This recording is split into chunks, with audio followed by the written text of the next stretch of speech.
L'objectif de la journée pour ces 110 collégiennes de Nancy est de réaliser que leur avenir professionnel peut aussi être technique et industriel.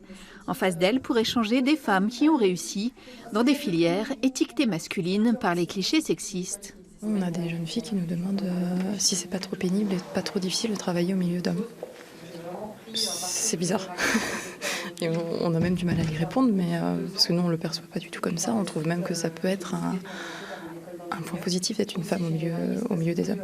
Il y a énormément de travail à faire encore, parce qu'il y a des actions à mener, je dirais, au sein des écoles, et il y a des actions à mener au niveau du recrutement. À l'école d'ingénieurs Polytech, qui travaille depuis des années sur le sujet, le pourcentage de filles est passé de 10 à 20%. Des remarques sur les métiers prétendument réservés aux hommes. Elles ont beau n'être qu'au collège, elles en ont entendu. Je l'ai entendu de ma grand-mère et ouais, il y a tout le temps quoi, ce genre de choses, mais moi, j'en fais pas attention. Chaque personne fait ce qu'il veut. Et voilà. Vous avez envie qu'on vous bloque pas Non, non. Si j'ai envie de faire un métier d'homme, je le ferai.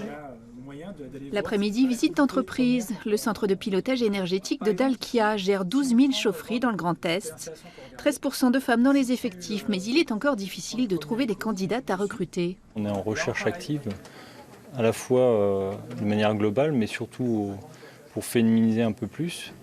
On y arrive d'autant mieux au niveau des ingénieurs, mais au niveau des opérationnels, ça reste quand même très compliqué. En Moselle également, 40 collégiennes de Forbach ont découvert la centrale de Cattenom.